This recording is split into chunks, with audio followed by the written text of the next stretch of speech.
it's here, the big one. 4.5 years and waiting for a trip down to Portman Road. I'd say I'm looking forward to it, but also dreading it at the same time. And of course, here to preview it with me is Ipswich Town reporter Ross from the East Anglian Daily Times. Ross, I think before we get into anything, just want to get your thoughts and feelings heading into this one. We just spoke there sort of off camera. You kind of mentioned the cliche that's always around these big derby games, but nervous, apprehensive, or really excited for what could be a big day maybe for Ipswich Town? Yeah, thanks for having me, Adam. It's a pleasure to be on. And yeah, it's a big one, my friend. It's probably the biggest derby in history, I think. Of course, with both teams have gone head to head many times, but this one just feels a bit different, doesn't it? Two different teams at the moment in different form and everything. Of course, we know the record, which is not great for Town, but no, I'm excited for it because I think it's gonna be a good atmosphere, and yeah, just bring it on, and because it's been nearly 5 years since we last played, so it's been a long time in the making. Yeah, before we get to the nitty-gritty of your season so far and the game, just take you back to last season. Of course, second place in League One, promotion back to the Championship after some pretty grim years and difficult times. Kieran McKenna, of course, at the wheel for Ipswich Town. What was that season like? And also getting back to the Championship with the thought of an East Anglian derby as well thrown into the mix. How special was that? It was, it was a special season. Obviously, I'm sure Norwich fans enjoyed us being down there for 4 years. That was longer than we were planning to be there. Obviously, everyone who goes down to League One, some big teams and stuff, you go up League One tour, 100 points, 100 goals. Obviously, we had two Pauls in charge. Obviously, Paul Lambert and then Paul Cook, and then of course Kieran McKenna comes in and he just transformed this team, and it was just a roller coaster ride. There's still a few bumps in that season, but yeah, we got the 100 goals. We didn't get the 100 points, and of course Plymouth pipped us to the title. Obviously Sheffield Wednesday was part of that like 3-horse race trying to get promoted. But it was a season, yeah, a lot of fans just enjoyed and loved. Obviously the day we got promoted finally was a day that I think a lot of Town fans will remember for the rest of their lives. But obviously that's just promotion from League One, and of course you guys have experienced Premier League, multiple times since we've last played. So it was a great season, but obviously that momentum's carried over to this season, obviously. Yeah, currently second in the Championship. Would you have expected that at the start of the season? I mean, a lot of teams when they come up from League One, it's just kind of about stabilising themselves back in the Championship, maybe take a mid-table finish, kind of maybe not even the most exciting season, but it's been quite the season so far for Ipswich, a record total number of points at that stage in the campaign, along with Leicester. So what's it been like, and maybe where does it match up with the expectation, I suppose, at the start of the season? Yeah, I know a lot of pundits and, maybe some very positive Town fans probably went and said, yeah, this is always going to happen. A lot of people predict us to finish in the top 2 or in the playoffs. I was very much like, grounded. I went maybe 10th will be happy, a good, solid season back in the division. So at the moment, I think it's more of a pinch me moment, really. I think a lot of Town fans are going, what is happening? Obviously, we've got a good team. We've got a great manager. But this is probably wasn't expected, and I think we want it to continue, obviously. But we know the Championship is a very dangerous league. Anything can happen. If you lose a couple of games in a row, you could then find yourself going, "Oh God, look behind" and stuff. But yeah, this season so far it's been another roller coaster. And Town fans, I just say, just enjoy it, because these seasons don't come that often. Yeah, getting into this season, of course, second in the table, 51 points already, just 2 defeats. What's it been like? I mean, sort of, you can see from kind of the social media posts and the atmosphere, it feels like there's a real unity and excitement around the club at the moment. The fans are buying into sort of the project that's sort of been put in front of their eyes. How exciting has it been to cover and watch Ipswich at the moment? Yes, an absolute joy. I'm sure Norwich fans who are watching right now, they probably won't be enjoying us, all this great stuff I'm saying, but it is just, the atmosphere is just amazing. Portman Road is packed out every week. The away ends are just packed out. We've had 2 very good away days before this game. Obviously, Watford, a great win there, great win at Borough as well.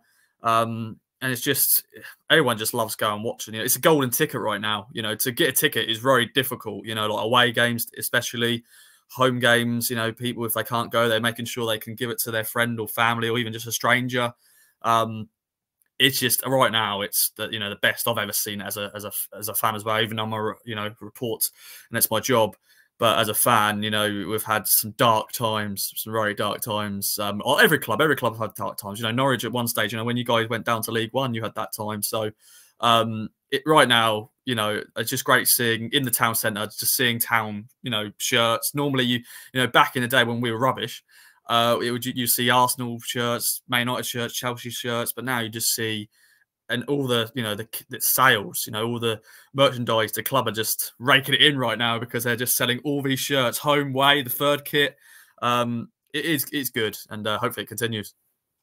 Yeah, of course. I mentioned him at the start. Kieran McKenna coming in just sort of under 2 years ago now, and it feels like he's transformed the whole club quite drastically from the dark days of maybe Paul Lambert, Paul Hurst, Paul Cook, etc., etc.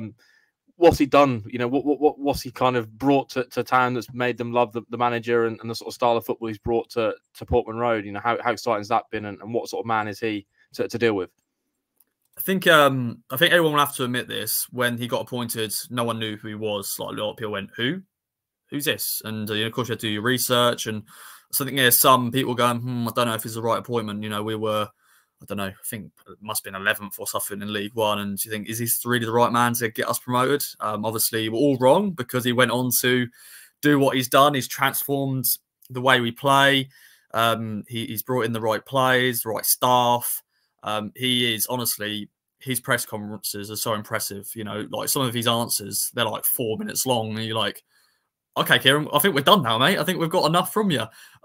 His football is just amazing. It's just such an enjoyable to watch. I think even the players have said they've improved so much as players, that the best manager they've ever had. Obviously, he's had that background. He's at Man United. He was the assistant manager under Jose and Ole Gunnar Solskjaer. I think, Man United, I think it was Ralph Rangnick, I think he wanted to keep him.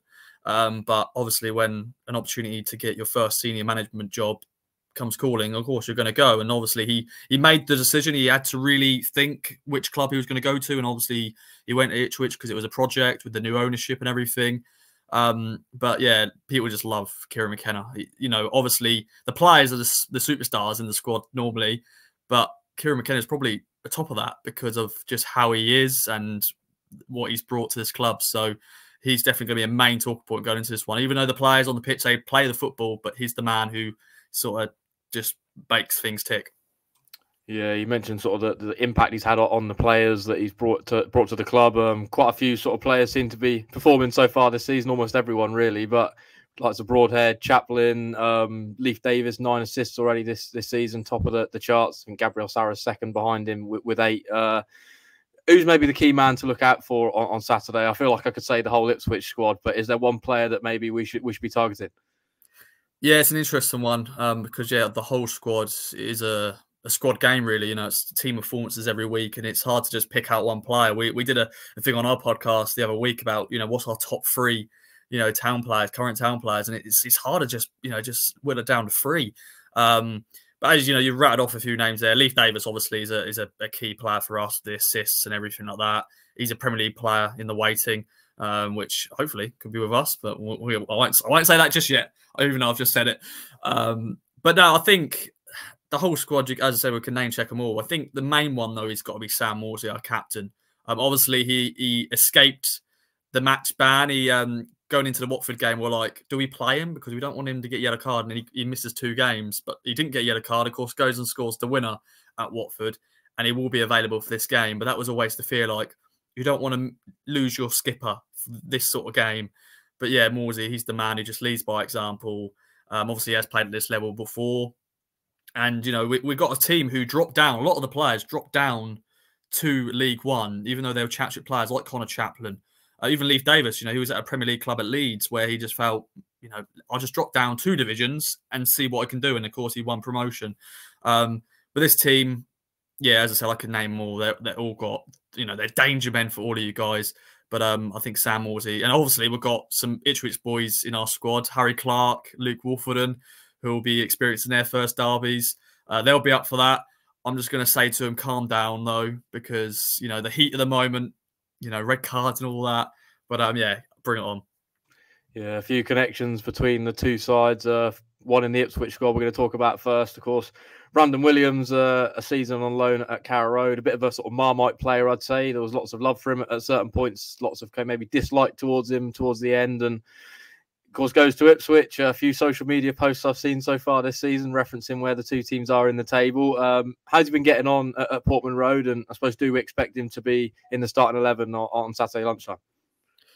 He's honestly he's straight away become like I hate to say it, cult hero. It's he's only been here, a few months, but I'm sure Norwich fan, they know what you get from Brandon Williams. He just goes into tackles. He doesn't care. A little bit hot-headed at times, but he shows why he's at Man United. Why he's at. It came through their youth ranks and has played Premier League football. Of course, he played Premier League football. You guys, obviously, but yeah, he has just been fantastic down that right-hand side. Obviously, he's battling with Harry Clark in that position, and obviously they've been sort of changing up a little bit.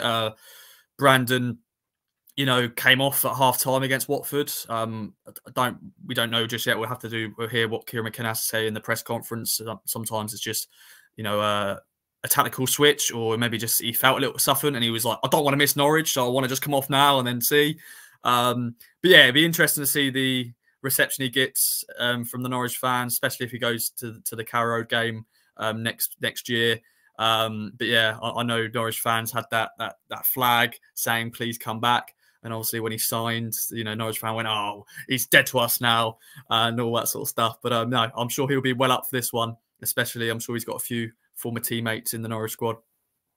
Yeah, one player who's definitely up for it is a former Ipswich Town player in the Norwich City squad at a moment last night. Well, I think it was on Saturday as well. There was kind of a section of Carrow Road chanting, if you don't like Ipswich, to those words, clap your hands, and Liam Gibbs joined in. Of course, joined Norwich in the Premier League for 750,000 roughly, sort of came into the academy, and he's kind of kicked on a little bit, maybe stagnated at different points as well.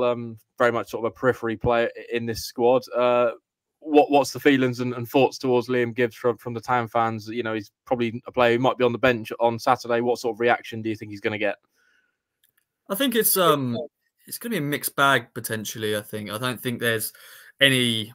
Obviously, no one likes to see one of your own go to a rival, but I think at the time it was probably the move for him. If an opportunity comes like that, a Premier League club comes to you, then you're going to go, aren't you? Because at the time, I think, that was still under Paul Cook, I think. So we were, stagnating in League One. And of course, Kieran McKenna comes in and maybe Liam Gibbs going, oh, maybe I should have stayed maybe a bit longer. But no, I think he made a decision. Obviously, I think he's got a family full of Ipswich Town fans. So I'm sure they'll be there. And I'm sure he'll be well up for this. Like anybody, we've had a few like that before who have come through the youth ranks and they've been well up for it. I know if you've got Jonathan Rowe, I'm sure he'll be up for it as well. He's done really well this year. But yeah, I think it'll be a mixed reception. I don't think there'll be too much hate, but you never know. If he comes on and he scores the winner, then a lot of they'll never forgive him for that. But yeah, it's good. It'd be good to see him back. I remember covering him for the youth team, playing for the in the Youth Cup, and I always felt he was a good player. And when he left, I thought, oh, that's another one gone because we were stagnating in League One. But yeah, wish him all the best anyway.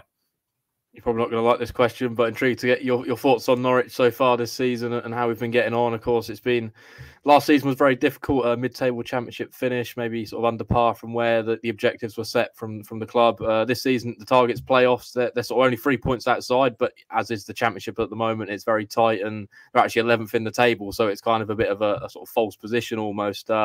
What have you made of it? Have you seen much of Norwich, via the TV, and what have you made of it?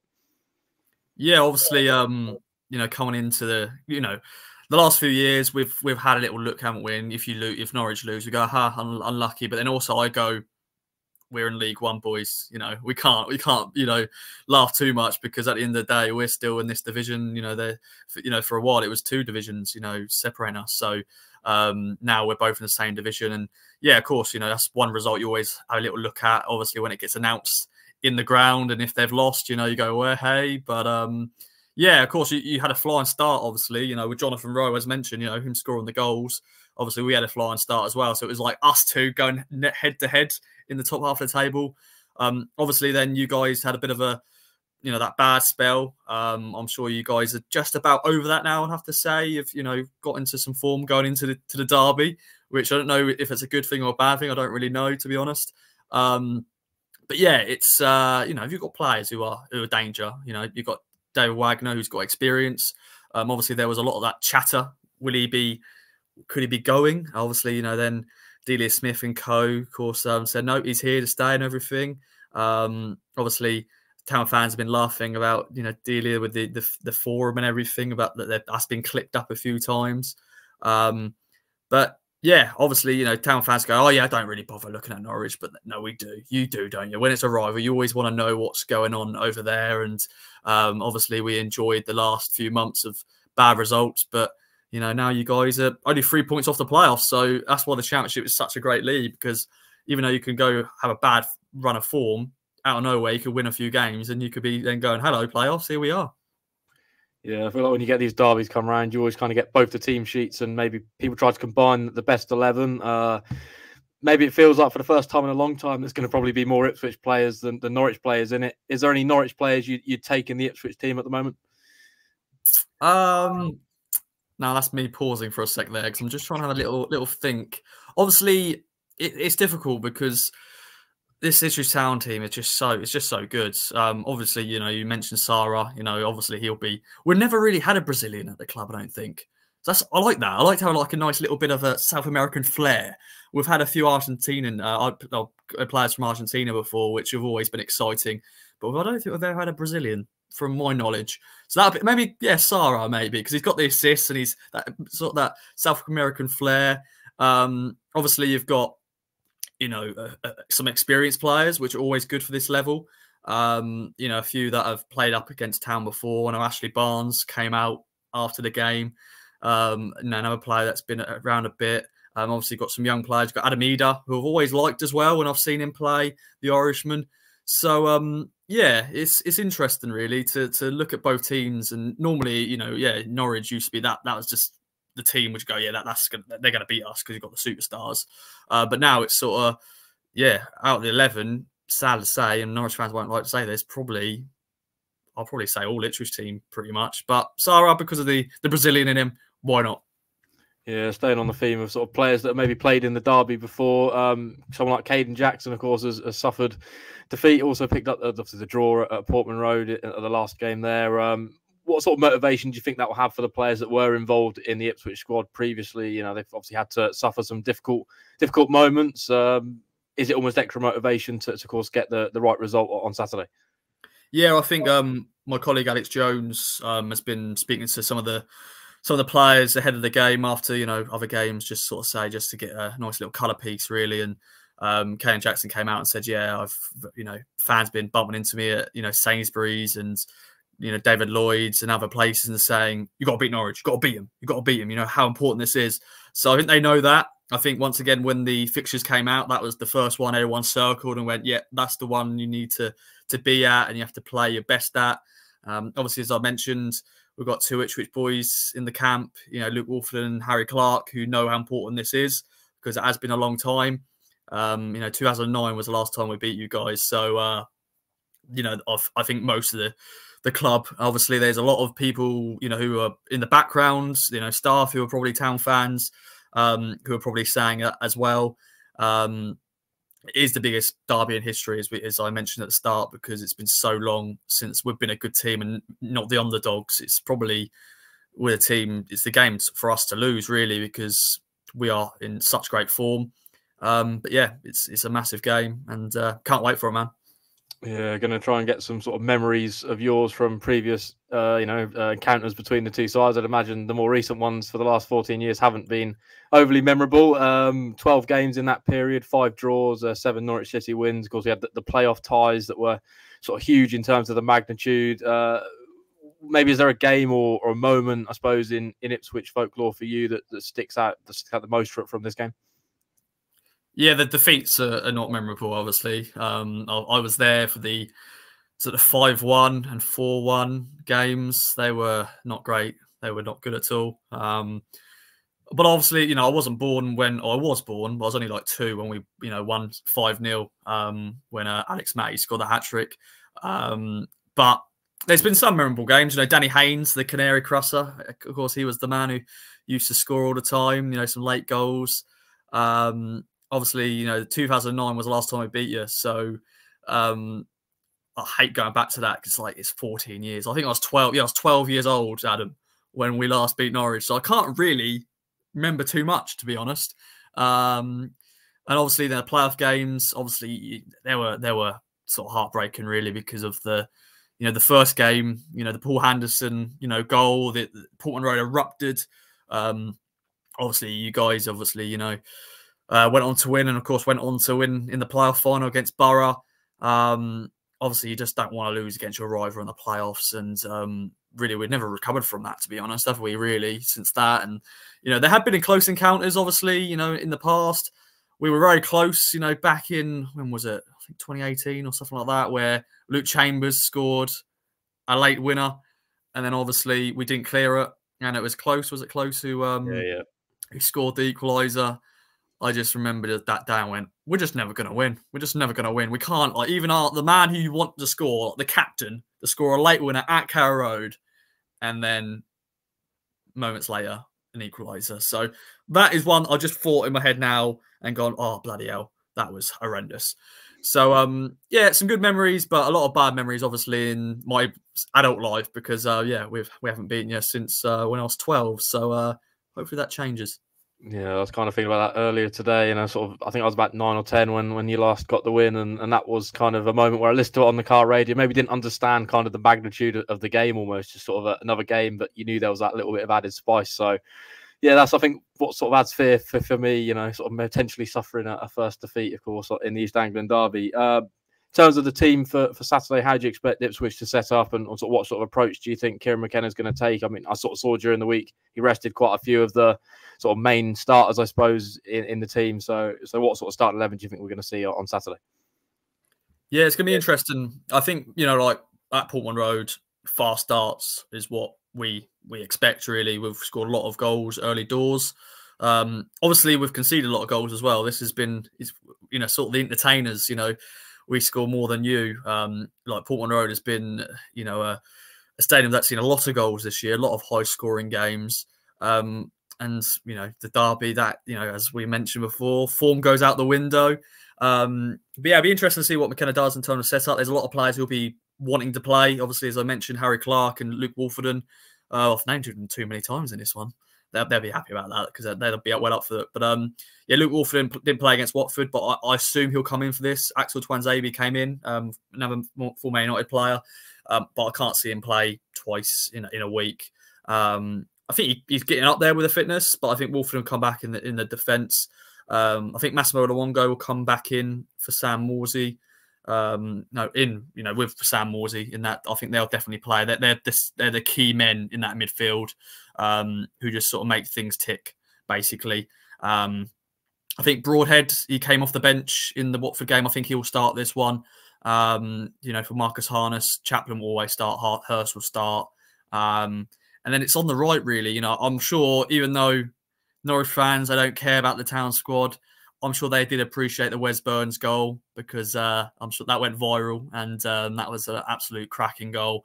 That will be the big question mark. Will he come in for Amari Hutchinson? Because Amari Hutchinson, of course, has been very good as of late, and of course scored against Borough on the weekend. So yeah, Wes Burns, I think will come in for this one. I think he'll be up for this. He's another player that I think he'd just be up for derbies.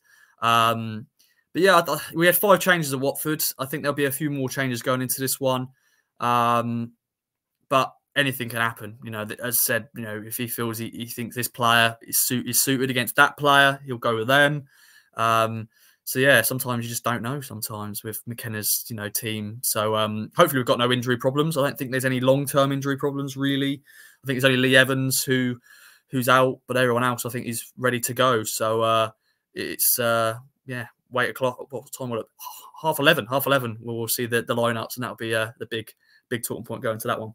Yeah, less than almost 48 hours away now, so it's fast approaching. Before I get your thoughts and score prediction, I suppose the Portman Road factor, how big is that going to be on Saturday? Would it maybe feel a little bit different if you had to come down to Carrow Road? You kind of mentioned, I think when we were off camera, maybe the away games you take a draw, where obviously the home game it's Portman Road, it's the atmosphere. How big a factor could that play in the result on Saturday? Yeah, it should be a big factor because, as I said, it's the golden ticket these days in Ipswich. To get a ticket, even in the restricted view. Like, hey, I don't care if I can only see part of the pitch. I still want to be there. Obviously, the last few derbies we probably haven't sold out because we just probably expect we're going to lose and it's just not going to be a great game, and the atmosphere wasn't great. I think. Under Mick McCarthy, we'll get lucky to get maybe 12,000, 14,000. Now it's every game, it's 29,000, pretty much a sellout. So that's going to be a big thing. I think that's an important factor. Normally this fixture also is normally like September time. Normally it's not the early game, but now we've had to wait until December. It's got, it's a bit chilly. It's not as chilly as it was a few weeks back. I remember one game I was like, bloody hell, this is bloody freezing. Now it's sort of warmed up a tiny bit. And obviously this is just before Christmas as well, so this could spoil a lot of people's Christmases if it's a defeat. But as you mentioned, I think a draw away from home, like anything, everyone takes that, don't they? I think some places are tough places to go, and Carrow Road is always a tough place to go. But at Portman Road, with the fans are on us, all the pressure is on us though, because we are the informed team and we're riding high. And obviously, if we win, we go top of the table again because Leicester, I think, play on Monday. But yeah, for me, I don't think a draw at home is the result we want. I think town fans want to win because if they don't, then obviously it's not going to be any oh bloody hell, McKenna and co. But it will just be a bit disappointing a little bit because we've waited so long for a win, and if it's a draw, it's like God's sake. But then maybe we'll go on to win at Carrow Road. But yeah, a win has to happen. Yeah, you say a win has to happen, and with that, going to round off the show by pressing you for a score prediction and I suppose thoughts and feelings ahead of the game. Yeah, as I said, it's big. 14 years in the making since we last won. Obviously, it's been 5 years, just nearly 5 years since we last played, and a lot has happened since then. And it's hard to predict really because, as we said, cliche klaxon, form goes out the window. I'm sure Norwich, fans, you guys are up for this, even though you're maybe a bit nervous. Obviously, I'm going to go for a win because we need to win, mate. I'm sorry, Norwich fans, but we need to win. We need to bloody win just to get that out of the way. I actually spoke to Jim Magilton, a town legend, former manager, and he's the last manager to win against Norwich back in 2009. And obviously, he's from Northern Ireland, just like Kieran McKenna. So hopefully, that's a nice little omen maybe or whatever, potentially he's a Northern Irishman and maybe he can finally get one over Norwich. So I'm going for I want a clean sheet, to be honest, because I have a feeling like if you guys score or something and it's like that nerviness, so I'm going to go for a 2-0, but it won't be easy. Maybe an early goal to settle the nerves, and then maybe a late goal just to sort of settle it and just go, yeah, we've finally done it. But no, I can't wait for it. I'm sure you guys are selling out that away end. It's going to be a great atmosphere. Hope everyone behaves themselves. No naughtiness. Just enjoy it. Enjoy the occasion because it's been so long since the derby. And just bring it on because everyone loves a derby match. Oh yeah, I think it's definitely building up. You could feel it after the game last night. Kind of what was just a game that almost became irrelevant because of what's ahead, and the feeling and thoughts. I suppose, given Norwich's slight upturn in form, maybe the confidence is slightly higher than where it had been a few weeks ago. Although that's quite a low bar, to be fair, from where it was. So that will round off the show. Ross, really do appreciate your time this morning. Really looking forward to the game. Obviously now on Saturday, all the match build up and everything you need to know is going to be across the Pink and channels. Of course, we're doing a special podcast this morning, moving into this one. I think Sam's speaking to some Norwich fans, getting some thoughts and feelings. Of course, we'll be speaking to David Wagner tomorrow afternoon for his press conference. So lots of build up, and I suppose, you know, kind of that sort of feeling, you know, almost that sort of feeling almost before Christmas kind of is building up, and ahead of Saturday's game, I think everything will be covered as well from the Ipswich end. So if you want to head over to the East Anglian Daily Times, or the Kings of Anglia as they're named, whether we disagree with that name, I think, here in Norfolk, but you can head over there and they'll have all the Ipswich end for the build up as well. So with that, we're going to round off. We'll see you on Saturday at Portman Road, and of course, hopefully for Norwich City's sake, this run of 14 years can go on.